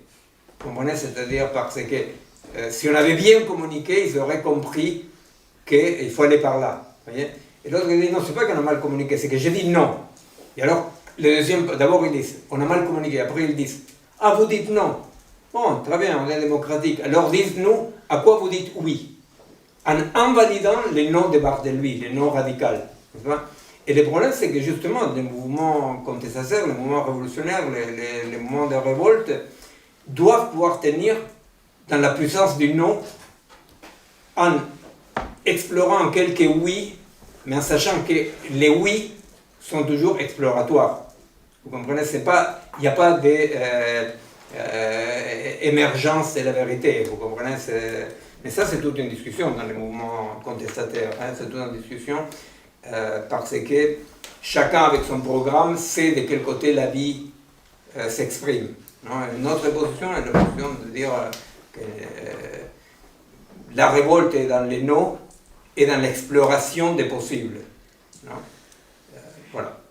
Alors, je ne sais pas si on a le temps de présenter, je voulais... C'est un peu tard, non? 15 minutes, ouais. Peut-être, je ne sais pas s'il y a une question, parce que ce que je voulais présenter, c'est un point que bon, je vais développer la prochaine fois. C'est ce que je disais la dernière fois, de que si à travers tout le développement de la concrécence, des processus de la vie, des processus, à chaque moment il y a une complétude. C'est important de comprendre comment on peut rationnellement approcher cette complétude. Hein. Et ça, c'est ce que j'ai dit un peu au début. Effectivement, si le tout n'est pas, si le monde n'est pas à l'extérieur, hein, si le monde sont des productions multiples de différentes entités actuelles, c'est parce qu'effectivement, il n'y a pas un tout qui englobe le monde. Le tout qui englobe le monde, le tout englobant, c'est pour ça que la globalité est toujours réactionnaire, dans le sens que la globalité est toujours une idée sur le monde réel, enfin, une idée. Les mondes sont des mondes avec des différents types de développement, etc. Et alors, les points que je vais commencer à développer la prochaine fois, c'est comment effectivement, comment nous pouvons comprendre le fait que dans une philosophie de l'organisme comme la nôtre, nous comprenons que les corps sont toujours affectés par l'intérieur, hein, pas par l'extérieur. Hein, c'est-à-dire, comment, que c'est quand même, c'est par là où je commence aujourd'hui, hein, symétriquement à l'opposé de Galilée, comment ce n'est qu'à travers les sensations que nous pouvons connaître, parce qu'on connaît par l'intériorité. C'est là aussi, voilà, les côtés coloniaux, les côtés oppressifs, d'opposer des savoirs loin des sensations. Hein, c'est-à-dire, le peuple ne sait rien, le peuple ne peut pas connaître, même on voit les côtés des meilleures volontés du monde de l'alphabétisation, comme souvent l'alphabétisation va être une alphabétisation colonisante, non? Parce qu'on va toujours prioriser les savoirs de ce niveau-là par rapport aux connaissances. Hein, on va toujours opposer aux gens, par exemple nous avec les collectifs, quand on a développé pendant très longtemps et encore un peu moins, mais bon, on développait des laboratoires sociaux en banlieue, ici à Buenos Aires, etc. On disait, on avait du mal à dire c'est une université populaire. Pourquoi? Parce que l'université populaire, style Onfray, etc., ils diffusent des savoirs. Et nous, on disait, ici, il s'agit de construire des lieux de production de savoir local. Non? Alors, il y a quelqu'un qui dit, oui d'accord, mais il y a la pollution, c'est pas local. Non, mais la question c'est toujours comment ce qu'on appelle le monde se manifeste dans chaque situation concrète. Hein, pour faire un pas de plus par rapport à la théorie de la situation, comment le monde existe ici. Et quelle est la différence politique? La différence politique, c'est que quand moi, je suis dans un dispositif disciplinaire où la compréhension du monde passe par là, je suis éloigné de ma puissance d'agir. En revanche, quand je peux connaître à travers mon expérience, eh bien, c'est ce qui libère ma puissance d'agir, n'est-ce pas? Ma puissance d'agir, elle est sous condition de ce que Spinoza appelle les premiers genres de connaissance. C'est-à-dire que ma puissance d'agir, elle est sous condition d'être affectée par le monde. Bon, Miguel, j'aurais juste une question. Et quand justement la puissance d'agir est diminuée, est-ce qu'il n'y a pas directement un impact sur la concrécence, justement, sur le processus? Absolument. C'est-à-dire la diminution de la puissance d'agir, c'est ce qu'on disait tout à l'heure, c'est devenir plus étroit de notre compréhension, de notre capacité. Parce que on ne sait pas ce qu'encore peu, c'est aussi par rapport à la largeur, non, la profondeur de par quoi on est affecté. Si je ne suis pas affecté, si un corps n'est pas affecté, ce corps-là ne peut pas agir. Alors, c'est là. On entre dans un processus plutôt de destruction. Absolument. Pour le moment, la technologie, à 90%, mettons, parce que bon, on peut les donner des utilisations, des usages divers. Pour le moment, on ne sait pas trop comment. Mais pour le moment, oui, pour le moment, effectivement, nous sommes dans des mouvements de technologisation du monde. Mais pour technologisation du monde, il faut entendre pas simplement les ordinateurs. Il faut entendre la contamination, les perturbateurs endocriniens, c'est-à-dire tout cet ensemble qui est l'ensemble de l'algorithmisation, le productivisme, l'extractivisme. Non? Alors si, effectivement, on est dans un moment très très très très compliqué de destruction de la puissance d'agir. Oui. Et pas seulement des humains. Hein. Ça peut remettre en question la capacité d'hybridation, effectivement, enfin l'hybridation en soi. Absolument. Mais nous voyons bien, c'est-à-dire les moments actuels, il est caractérisé par cette mise en danger du vivant, c'est-à-dire pas seulement des humains, mais du vivant qui est mis à mal par le productivisme, l'extractivisme, l'algorithmisation, n'est-ce pas? C'est pour ça que la question serait aussi celle de la résistance, quelque part. Oui. Alors, par rapport à la résistance, on va revenir, mais je vais dire un truc. La résistance, elle n'est pas qu'un positif. C'est que la résistance, elle est aussi, pour dire comme ça, un négatif.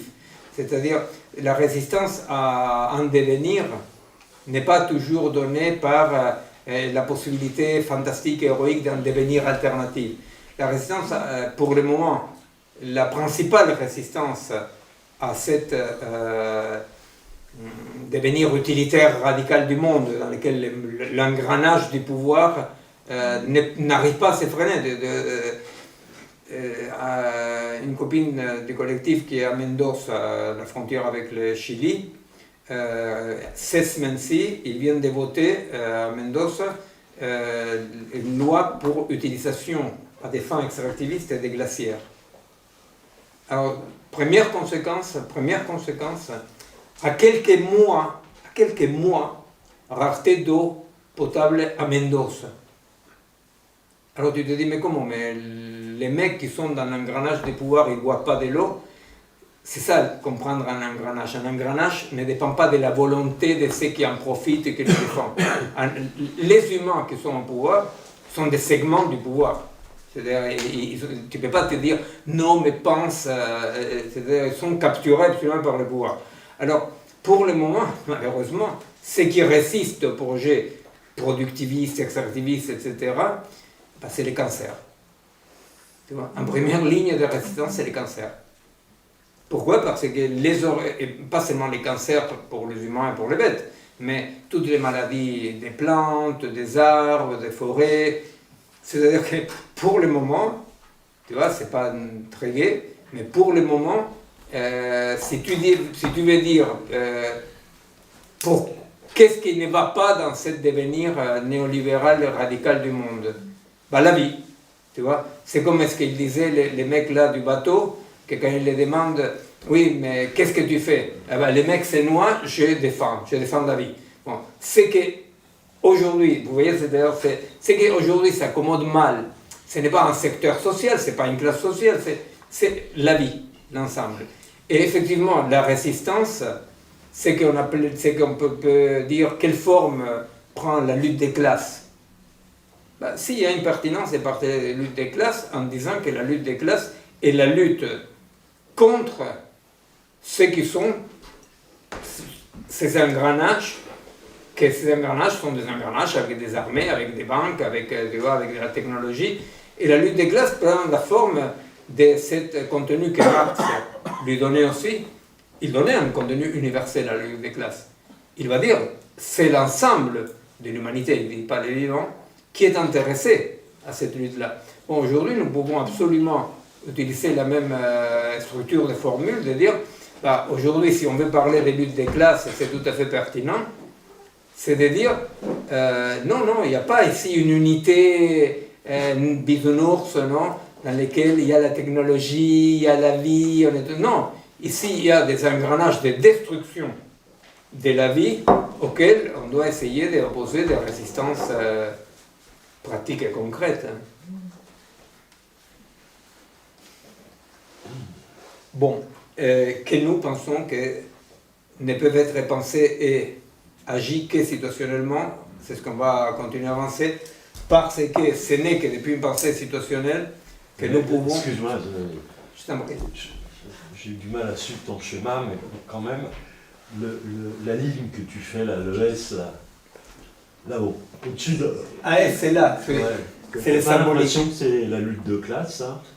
C'est-à-dire que c'est le même produit que le reste, que Galilée. T'as pas l'impression que c'est le schéma que tout d'un coup tu t'accroches Ah bah, on s'accrocherait... la ligne là, c'est la ligne, pour dire comme ça, de la pensée théorique. La pensée abstraite, oui, théorique. La pensée de la numérisation. Voilà, alors, et tu ne mets pas, la lutte des classes, tu ne le mets pas au niveau de ce modèle de pensée. Si jamais était à ce modèle de pensée, de mon point de vue, serait piégé. Excuse-moi. Si la résistance, pour dire comme ça, se structure depuis ici, elle est piégée. Pour moi, la résistance, elle est situationnelle, locale, territorialisée. Après, la question, c'est est-ce que la lutte des classes est une résistance? Est-ce qu'elle a prouvé jusqu'à aujourd'hui, depuis non, mais si tu veux, qu'elle était une résistance à la machine? Non, mais ce que je veux dire, c'est la lutte des classes pour utiliser l'image classique de la modernité. C'est pas la lutte des classes comme on la comprend dans la modernité. Tu vois, la lutte des classes comme on la comprend dans la modernité, pour nous, c'est les modes colonial de penser l'émancipation. Tu vois, par exemple, pour nous, Badiou, les penseurs comme ça de la gauche qui disent la politique est sous condition de la conscience, et ils ont des théories comment on doit aller vers le communisme.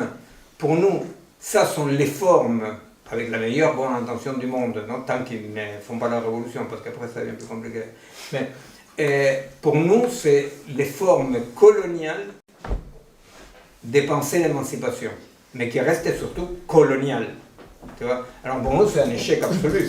C'est pour ça que la territorialisation, c'est des pratiques ici, à ce niveau-là, tu vois, qui élargissent la capacité d'agir, la puissance d'agir, la compréhension, tu vois. Et ces formes-là n'ont pas besoin d'être illustrées par des théories. Par contre, le travail théorique, si le travail théorique est au service de comprendre ces formes, de se bagarrer contre la théorisation idéalisante, ça fait partie de ça. Et la connaissance, pour dire la connaissance, tu vois. La connaissance, dans le sens que nous l'utilisons en spinoziste, la connaissance se situe là. Parce que la connaissance, ce n'est pas une théorie sur ce que doit être la vie. La connaissance est ces idées adéquates de Spinoza qui augmentent. Alors on dit, mais là on est en train de théoriser, bien sûr, on est en train d'essayer dans un moment très problématique de notre monde, de notre vie, on est en train d'essayer de connaître. Mais la connaissance, elle est toujours sous condition d'être ici et de ne pas sauter là. Non? Et sauter là est un piège total. C'est un piège total parce que c'est à nouveau les gestes coloniaux dans lesquels il y aurait une théorie qui pourrait dire les vrais sur les vrais en se passant de l'expérience. Miguel, j'aurais juste une dernière petite question. Est-ce qu'il est donc intéressant, est-ce que ça pourrait être intéressant d'explorer le mécanisme des seuils, enfin le mécanisme des changements de seuil pour comprendre aussi la résistance? Est-ce que c'est lié, seuil, résistance? La question des seuils est une question très importante pour comprendre les changements des niveaux de fonctionnement. Bon, on va voir. On va arrêter là pour aujourd'hui, mais effectivement, la question des seuils est une question aussi des points critiques, comme tu disais tout à l'heure. Bon, ça ne s'est pas vu, mais ce que je voulais dire quand j'ai présenté la pratique à Palermo, qui n'est pas pour rien, c'est dans une île, il y a quelque chose de très insulaire qui permet certaines choses. Bon. Ce qu'on s'est posé la question, et ce qu'on voulait travailler ensemble, non, avec des amis, c'est pourquoi est-ce que malgré le développement de ces réseaux tous azimuts, il n'y a pas de points critiques, de bascules qui font que cette alternative devient beaucoup plus présente dans la vie, entre guillemets, normale. Tu vois, c'est-à-dire qu'est-ce qui permet, parce que là on est à un niveau des rapports de force, tu vois, c'est-à-dire quand même, il y a un rapport de force qui ne doit pas se jouer dans le délire de la théorie, mais quand même que dans la connaissance, il y a quelque chose, à un moment donné, un bascule ou pas des rapports de force. Tu vois. Mais la question de seuil, nous on l'utilise de plusieurs manières différentes. Alors aujourd'hui, comme il est un peu tard. Alors bon, écoutez, à l'année prochaine, la prochaine c'est en janvier, c'est que... 21. Le 21 janvier, mercredi 21 janvier. Alors voilà, bonne année, parce que de toute façon, vous savez, difficilement ça pourrait être pire que celle qui va finir maintenant. Alors, voilà, les Chiliens, les Argentins, en France, voilà, on sait un peu quelque chose. Difficilement ça pourrait être pire celle qui va venir, alors c'est déjà une consolation. Ce niveau-là, pour être intelligent,